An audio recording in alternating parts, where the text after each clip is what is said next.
ಬಹುಶಃ ಇವತ್ತು ಸಣ್ಣ ವಯಸ್ಸಿನಲ್ಲಿ MLA ಆಗಿದ್ದಾರೆ. ಸಣ್ಣ ವಯಸ್ಸಿನಲ್ಲಿ MLA ಆಗಿ ಅವ್ರು ಯಾವ ರೀತಿಯಲ್ಲಿ ದರ್ಪನ್ನು ಹೊರಿಸ್ತಾ ಇದ್ದಾರೆ ನೋಡ್ರಿ. ನಾನಾಗಿರ್ಬೋದು, ಜನಾರ್ದನ್ ರೆಡ್ಡಿ ಅವರಾಗಿರ್ಬೋದು, 30 ವರ್ಷಗಳ ಕಾಲ ರಾಜಕಾರಣ ಮಾಡಿ ಸುಮಾರಾಗಿ ನಾನು ಕೂಡ 6 ಬಾರಿ MLA ಆಗಿದೆ, 1 ಬಾರಿ MP ಆಗಿದೆ, 4 ಬಾರಿ ಮಂತ್ರಿ ಆಗಿದೆ, ಅವ್ರು ಕೂಡ 2 ಬಾರಿ ಶಾಸಕರಾದ ಮಂತ್ರಿಗಳಾಗಿದೆ, ಅನೇಕ ಮಂತ್ರಿಗಳಾಗಿದ್ದೀವಿ. ಯಾವತ್ತಿನ 30 ವರ್ಷ ರಾಜಕಾರಣ ಜೀವನದಲ್ಲಿ ರಾಮ್ನವರೇ ತಾವು ಈ ರೀತಿ ಕೆಟ್ಟ ಕೆಲಸ ಮಾಡಿದರೆ ಒಂದು ಕಪ್ಪು ಚುಕ್ಕೆಯನ್ನು ನೋಡಿಸ್ರಿ.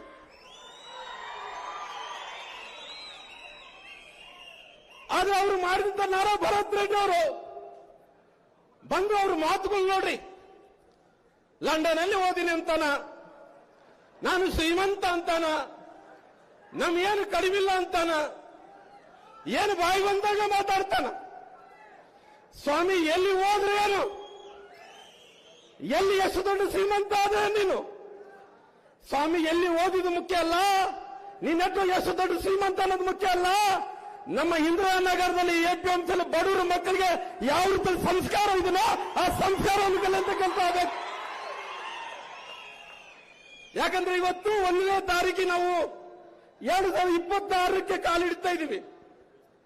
ಆ 2026ಕ್ಕೆ ಕಾಲಿಡುವಂತ ಸಂದರ್ಭದಲ್ಲಿ, ಹೊಸ ವರ್ಷಕ್ಕೆ ಪ್ರವೇಶ ಮಾಡುವಂತ ಸಂದರ್ಭದಲ್ಲಿ ಎಲ್ಲರಿಗೂ ಖುಷಿಯಿಂದ 2025ನೇ ಇಶ್ಯೂ ಮುಗಿತು, 26ನೇ ಇಶ್ಯೂಗೆ ಬರಮಾಡ್ಕೊಂತ ಇದೀವಿ.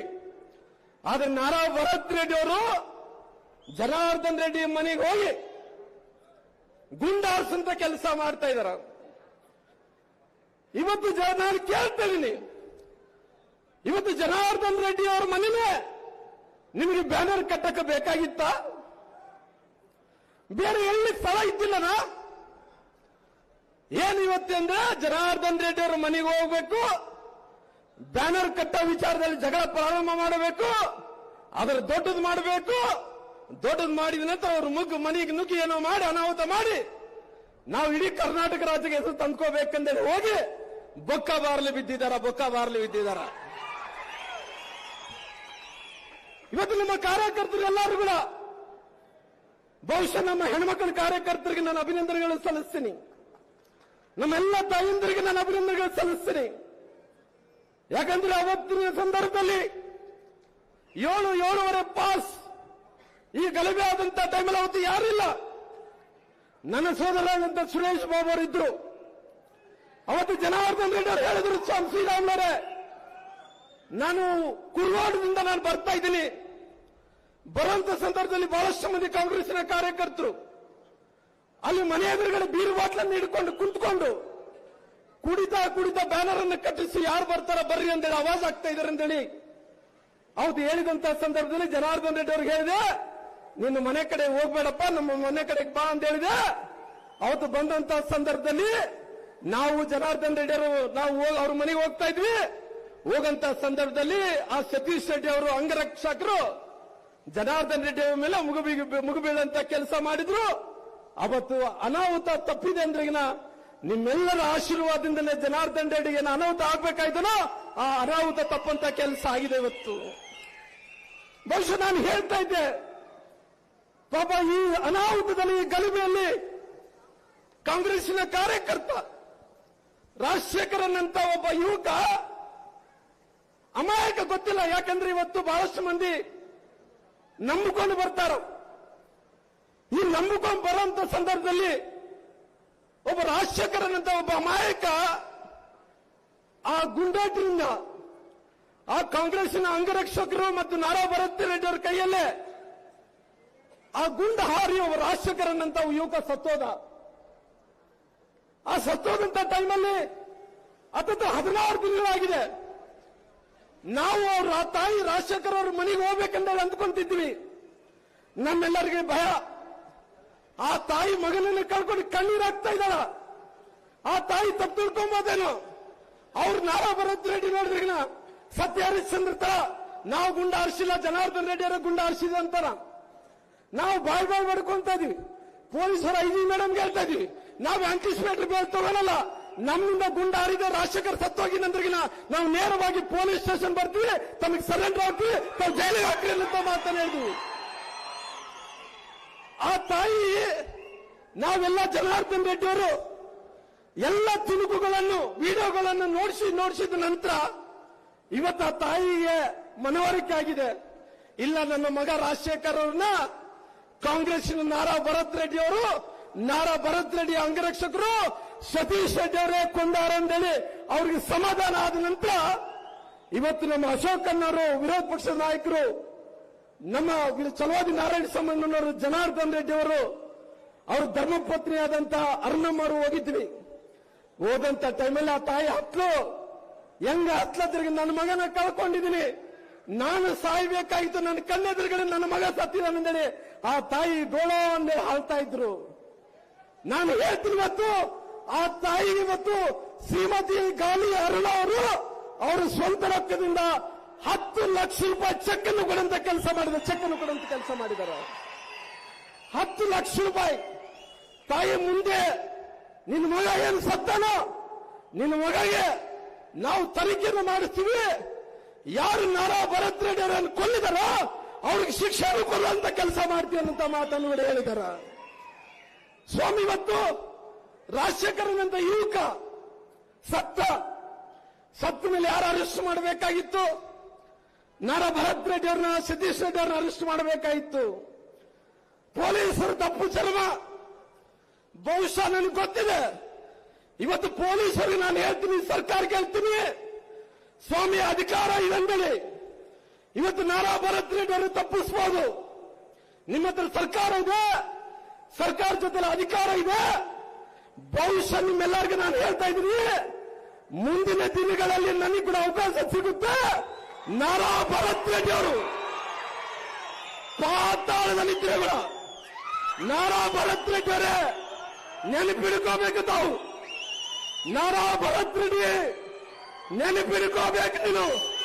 ನೀನು ಪಾತಾಳದಲ್ಲಿ ಬಚ್ಚಿಕೊಂಡಿದ್ರು ಕೂಡ, ನೀನು ಪಾತಾಳದಲ್ಲಿ ಬಚ್ಚಿಕೊಂಡಿದ್ರು ಕೂಡ ನಿನ್ನ ಹುಡುಕಿಡ್ಕೊಂಬರ್ತೀನಿ ಅಂತಿರ್ಲಿ. ಇದು ನನ್ನ ಸವಾಲು. ಇದು ಭಾರತೀಯ ಜನತಾ ಪಾರ್ಟಿಯ ಒಬ್ಬೊಬ್ಬ ಕಾರ್ಯಕರ್ತರ ಸವಾಲಿದು, ಒಬ್ಬೊಬ್ಬ ಕಾರ್ಯಕರ್ತರ ಸವಾಲು. ನಾರಾ ಭರತ್ ರೆಡ್ಡಿ ಇವತ್ತು ಅಧಿಕಾರ ಇದೆ ಅಂದೇಳಿ, ಪೊಲೀಸ್ ದರ್ಪ ಇದೆ ಅಂದೇಳಿ ಇವತ್ತು ತಾವೇನು ತಪ್ಪಿಸ್ಕೊಳ್ತಾ ಇದ್ರ. 2028ರಿಗೆ ಸೂರ್ಯಚಂದ್ರ ಎಷ್ಟು ಸತ್ಯನೋ ಭಾರತೀಯ ಜನತಾ ಪಾರ್ಟಿ ಸರ್ಕಾರ ಬರುವಷ್ಟು ಸತ್ಯ ಆಗಿದೆ. ಅವತ್ತಿನ ಸಂದರ್ಭದಲ್ಲಿ ಎಲ್ಲಿ ತಪ್ಪಿಸ್ಕೊಂತಿಗೆ ನಾನು ನೋಡ್ತೀನಿ. ಸ್ವಾಮಿ, ನನ್ನ ಸೋದರಾದಂತ ಶಿವನಗೌಡರ ನಾಯ್ಕ ಅವರಿಗೆ ನಾನು ಸ್ವಾಗತವನ್ನು ಕೂಡ ಕೋರ್ತೀನಿ. ಸ್ವಾಮಿ, ಅವತ್ತು ನೋಡ್ತೀನಿ ನಿನ್ನ ಯಾರು ರಕ್ಷಣೆ ಮಾಡ್ತಾರಂದೇಳಿ, ನಾನು ನೋಡ್ತೀನಿ. ಬಹುಶಃ ರಾಜಶೇಖರ್ ಸತ್ತಿದ್ದಕ್ಕೋಸ್ಕರವಾಗಿ ಪೊಲೀಸರಿಗೆ ಕೈ ಆಗಲ್ಲನ ನಿಮ್ಗೆ ನಾರಾ ಭರತ್ ರೆಡ್ಡಿ ಅರೆಸ್ಟ್ ಮಾಡಕ್ಕೆ? ಏನ್ ಮಾಡ್ತಾ ಇದ್ರಿ ತಾವು? ಕಾನೂನನ್ನು ರಕ್ಷಣೆ ಮಾಡಂತ ತಾವು ಕಾನೂನನ್ನೇ ಗಾಳಿ ತುರಂತ ಕೆಲಸ ಮಾಡ್ತಾ ಇದ್ರಿ. ಬಹುಶಃ ರಾಜಶೇಖರ್ ಸತ್ತ ಅಮಾಯಕ, ಅವನ್ನ ನೀವು ಅರೆಸ್ಟ್ ಮಾಡಕ್ಕಾಗಲಿಲ್ಲ. ಆ ಗುಂಡಿನ ದಾಳಿನಲ್ಲಿ ಶ್ರೀರಾಮ್ನವರು ಜನಾರ್ದನ್ ರೆಡ್ಡಿ ಸತ್ತಿದ್ರು ಕೂಡ ಇದೇ ಪರಿಸ್ಥಿತಿಯಲ್ಲಿ ನೋಡ್ತಾ ಇದ್ವಿ ನಾವು. ಇದೇ ಪರಿಸ್ಥಿತಿಯಲ್ಲಿ ನೋಡ್ತಾ ಇದ್ವಿ. ಯಾರು ಜವಾಬ್ದಾರಿ? ನಾರಾ ಭರತ್ ರೆಡ್ಡಿ ಅವರು ಇವತ್ತು ಅವ್ರು ಏನ್ ಬೇಕಾದ್ರೆ ಮಾಡ್ಬೋದು ಅಂತ ತಿಳ್ಕೊಂಡನ. ಬಹುಶಃ ಮುಂದಿನ ದಿನಗಳಲ್ಲಿ ಇವತ್ತು ಆದಂತ ಘಟನೆ ಏನಿದೆನೋ ಬಹುಶಃ ನಿಮಗೆ ಸರ್ಕಾರ ರಕ್ಷಣೆ ಮಾಡಬಹುದು, ಅಧಿಕಾರಿಗಳು ಸರ್ಕಾರ ತಪ್ಪಿಸಬಹುದು. ನಾಳೆ ಚುನಾವಣೆಯಲ್ಲಿ ಜನರಿಂದ ತಪ್ಪಿಸ್ಕೊಳ್ಳೋಕೆ ಸಾಧ್ಯವೇ ಇಲ್ಲ ಅಂತ ಮಾತನ್ನ ಹೇಳ್ತೀನಿ. ಜನರಿಂದ ತಪ್ಪಿಸ್ಕೊಳ್ಳೋಕೆ ಸಾಧ್ಯ ಇಲ್ಲ. ನೀವೇನು ಮಾಡ್ತಾ ಇದ್ದೀರಿ? ಇವತ್ತು ಏನಾಗ್ತಾ ಇದೆ 2.5 ವರ್ಷಗಳಿಂದ? ಇವತ್ತು ಇಡೀ ಕರ್ನಾಟಕ ರಾಜ್ಯದಲ್ಲಿ, ನಮ್ಮ ಕಲ್ಯಾಣ ಕರ್ನಾಟಕ ಭಾಗದಲ್ಲಿ, ನಮ್ಮ ಬಳ್ಳಾರಿ ವಿಜಯನಗರ ಜಿಲ್ಲೆಯಲ್ಲಿ ಏನಾಗ್ತಾ ಇದೆ? ಇವತ್ತು ನಮ್ಮ ಬಳ್ಳಾರಿ ಜಿಲ್ಲೆಯಲ್ಲಿ ಎಷ್ಟು ಅನಾಹುತ ಆಗ್ತಾ ಇದೆ ಅಂದ್ರೆ, ಡ್ರಗ್ಸ್ ಮಾರಾಟ ಆಗ್ತಾ ಇದೆ, ಮಾದಕ ವಸ್ತುಗಳು ಮಾರಾಟ ಆಗ್ತಾ ಇಲ್ಲವ. ಮಾದಕ ವಸ್ತುಗಳು ಫೋನ್ ಮಾಡಿದ್ರೆ ಸಾಕು, ಲೊಕೇಶನ್ ಕಳಿಸ್ತಾರ. 1 ಕೆಜಿ ಬೇಕಾ, 2 ಕೆಜಿ ಬೇಕಾ, 3 ಕೆಜಿ ಬೇಕಾ ಅಂತೇಳಿ ಇವತ್ತು ಮಾದಕ ವಸ್ತುಗಳು ಬೀದಿಯಲ್ಲಿ ಇಟ್ಕೊಂಡು ಪಾನ್ ಶಾಪ್ಗಳಲ್ಲಿ ಮಾರಾಟ ಮಾಡ್ತಾ ಇದ್ದಾರ. ಇವತ್ತು ಬೀದಿಯಲ್ಲಿ ಮಾರಾಟ ಏನ್ ಮಾಡ್ತಾ ಇದ್ರು, ಇವತ್ತು ಪೊಲೀಸರು ಏನ್ ಮಾಡ್ತಾ ಇದ್ರಿ? ತಮಗೇನ ಪಾಲಿದಿನ? ತಾವೇನ ಕಮಿಷನ್ ತಗೊಂತ ಇದ್ರ? ತಾವು ಹೇಳ್ರಲ್ಲ, ನೀವು ಅನ್ಕೋಬಹುದು ಇವತ್ತು ಸರ್ಕಾರ ಇದನ್ನು ಪೊಲೀಸ್ ಅಧಿಕಾರಿಗಳು ತಪ್ಪಿಸ್ಕೊಂತೀವಿ ಅಂತೇಳಿ. ಭಗವಂತನ ಆಶೀರ್ವಾದದಿಂದ, ಈ ಜನರ ಆಶೀರ್ವಾದದಿಂದ 28ಗೆ ಈ ರಾಮುಲು ಅಧಿಕಾರಕ್ಕೆ ಬರ್ತೀನಿ. ಮತ್ತೆ ಫಿನಿಕ್ಸ್ ತರ ಎದ್ದು ಬರ್ತೀನಿ, ಫಿನಿಕ್ಸ್ ತರ ಎದ್ದು ಬರ್ತೀನಿ. ನೆನಪಿರ್ಲಿ, ನೀವು ಪೊಲೀಸ್ ಅವರು ಇವತ್ತು ಏನು ಮಾಡಿದ್ರು? ಯಾರ ಡಿಎಸ್ಪಿ ಅವರು? ಸಮ್ ರೆಡ್ಡಿ, ರಂಗಾರೆಡ್ಡಿ, ನಂದಾರೆಡ್ಡಿ ಅವರು. ನಂದಾರೆಡ್ಡಿ ನೀನು ಅನ್ಕೋಬಹುದು, ಅಡಿಷನಲ್ ಎಸ್ಪಿ ರವಿಕುಮಾರ್ ನೀನು ಅನ್ಕೋಬಹುದು. ಬಹುಶಃ ಯಾರಿಂದ ಅಲ್ಲ ತಪ್ಪಿಸ್ಕೋಬಹುದಾಗ್ಲಿ, ಈ ರಾಮುಲು ಕಣ್ಣುಗಳಿಂದ ತಪ್ಪಿಸಲು ಸಾಧ್ಯವಿಲ್ಲ. ನೆನಪಿಡ್ಕೋ, ರಾಮುಲು ಕಣ್ಣುಗಳಿಂದ ನನಗೆ ರಾಮುಲು ಅವರಿಂದ ತಪ್ಪಿಸ್ಕೊಳ್ಳಕ್ಕೆ ಸಾಧ್ಯ ಇಲ್ಲ. ನೆನಪಿಡ್ಕೋ, ಯಾಕಂದ್ರೆ ಇವತ್ತು ನೀನು ತಪ್ಪಿಸ್ಕೋಬೇಕಂತ ಪ್ರಯತ್ನ ಮಾಡ್ತಾ ಇದ್ದೋ. ನಾರಾ ಭರತ್ ರೆಡ್ಡಿ ಜೊತೆಲಿ ರವಿಕುಮಾರ್ ಅವರು, ನಂದಾರೆಡ್ಡಿ ಅವರು, ಅವ್ರು ಅನ್ಕೋಬಹುದು ರಿಟೈರ್ಡ್ ಆಗ್ತೀನಿ ಅಂತೇಳಿ.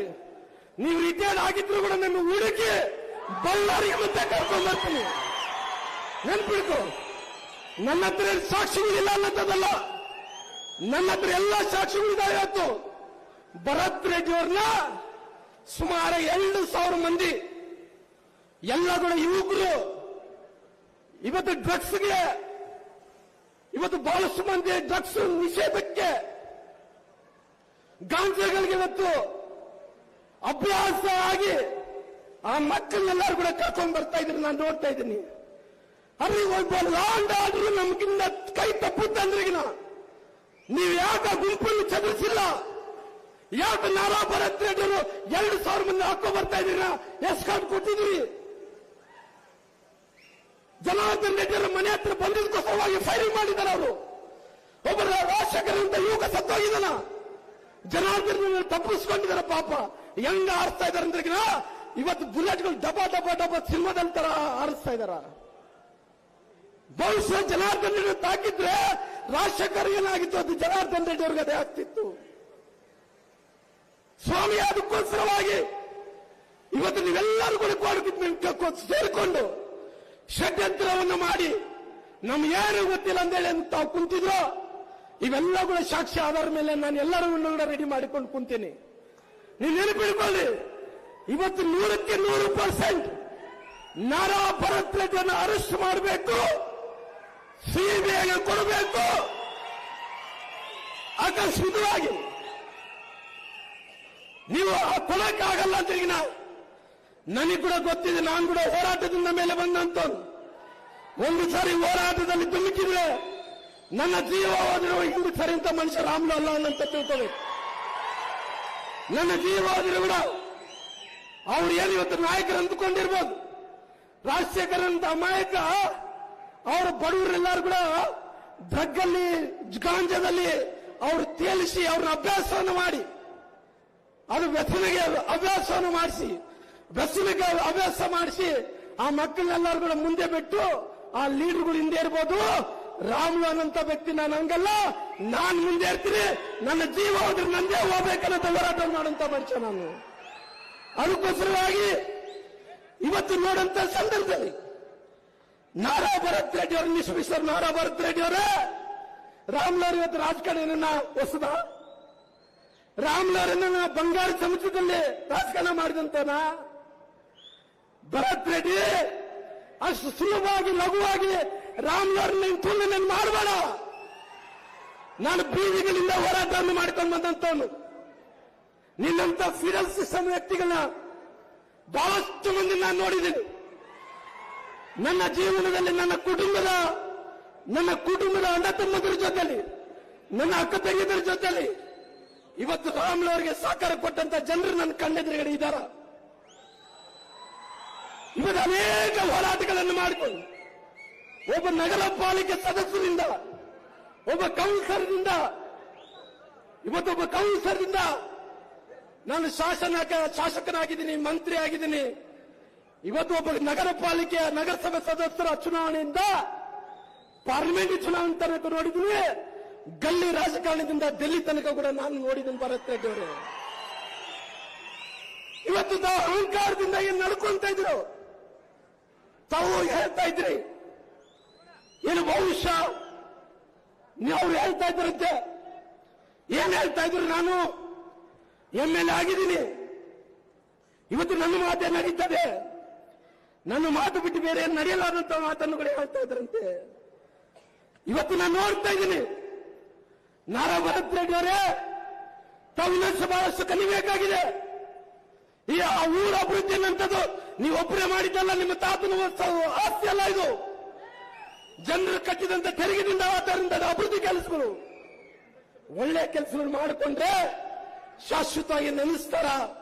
ನೀನು ಕೆಟ್ಟ ಕೆಲಸ ಮಾಡಿಕೊಂಡ್ರೆ ಮುಂದಿನ ದಿನಗಳಲ್ಲಿ ನಿಮಗೆ ತಕ್ಕ ಪಾಠವನ್ನು ಕಲಿಸುವಂತ ಕೆಲಸ ಮಾಡ್ತಾರ. ರಾಜ್ಯದಲ್ಲಿ Hyderabad Chennai program prime minister all the best. Sir, Sudhakar Reddy ಅವರು ಡೆಲ್ಲಿಗೆ ಹೊರಟಿದ್ದಾರ. ತಮ್ಮೆಲ್ಲರೂ ಧನ್ಯವಾದಗಳು. All the best. Thank you sir.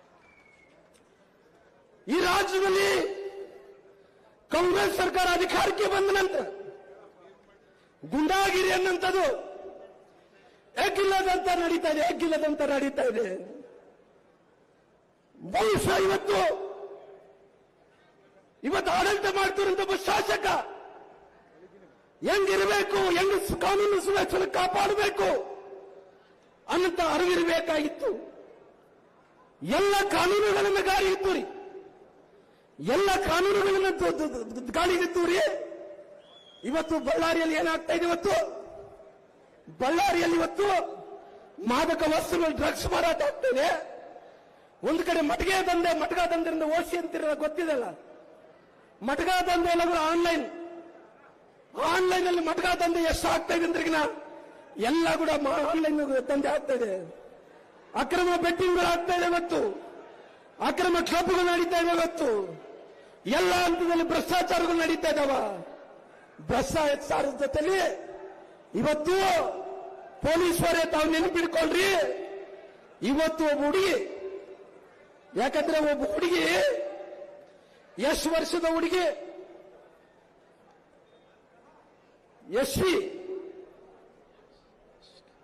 ಯಾಶಿಕಿ ಅನ್ನೋ ಹುಡುಗಿ, 14 ವರ್ಷದ ಹುಡುಗಿ. ಆ ಹುಡುಗಿ ಪೀಪಲ್ ಟ್ರೀ ಎಲ್ಲ ಓದ್ತಾ ಇದ್ದಾಳ. 14 ವರ್ಷದ ಹುಡುಗಿ.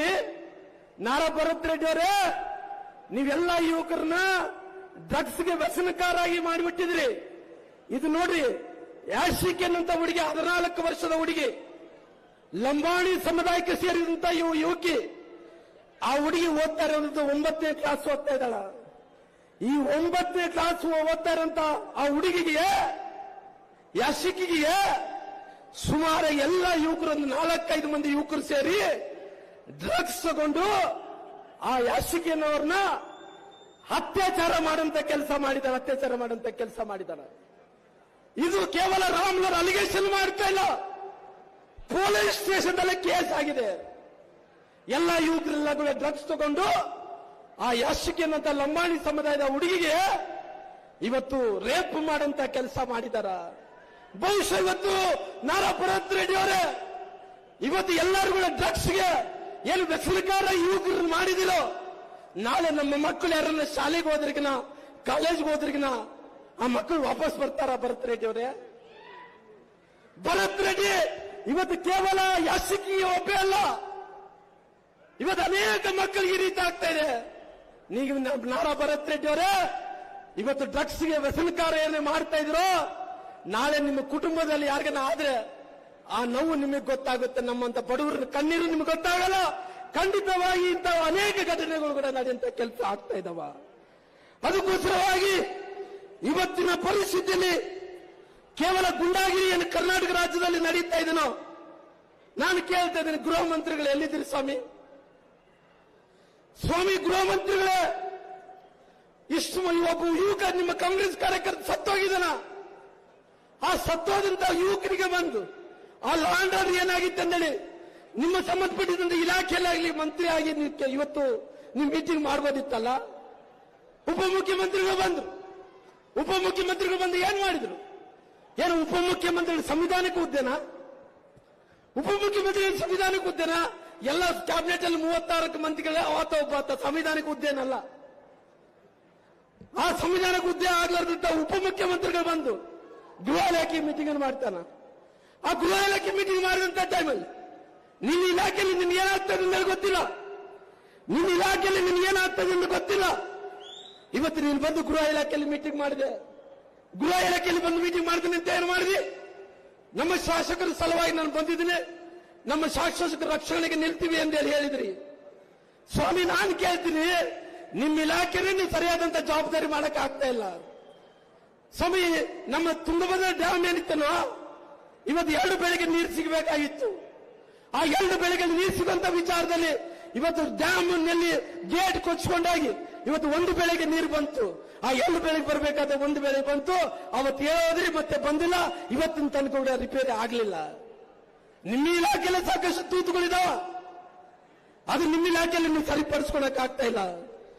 ಅದಕ್ಕೋಸ್ಕರವಾಗಿ ಇವತ್ತು ನಾನು ಕೇಳ್ತಾ ಇದ್ದೀನಿ, ಇವತ್ತು ಸಾಕಷ್ಟು ಕಡೆ ಏನು ಗುಂಡಾಗಿರಿ ನಡೀತಾ ಇದೆನೋ, ಬೀದರ್ದಲ್ಲಿ ಹಿಡಿದು ಚಾಮರಾಜನಗರ ತನಕ ಕೂಡ, ಮಂಗಳೂರಿನಿಂದ ಕೋಲಾರ ತನಕ ಕೂಡ ಈ ಭಾಗದಲ್ಲಿ ಅನೇಕ ಪ್ರತಿನಿಧಿಗಳ ಮೇಲೆ, ಜನಪ್ರತಿನಿಧಿಗಳ ಮೇಲೆ, ಶಾಸಕರ ಮೇಲೆ, ಮೊನ್ನೆ ಬೀದರ್ MLA ಮೇಲೆ ಹಲ್ಲೆ ಇತ್ತು.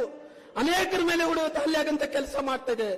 ದಿನನಿತ್ಯ ನಮ್ಮ ಭಾಗದಲ್ಲಿ ಕೊಲೆಗಳಾಗ್ತಾ ಇದಾವ, ಸುಪಾರಿಗಳು ಕೊಡ್ತಾ ಇದಾರೆ, ದರೋಡಿಗಳಾಗ್ತಾ ಇದಾವ, ಗಾಂಜಾಗಳು ಮಾರಾಟ ಆಗ್ತಾ ಇದೆ.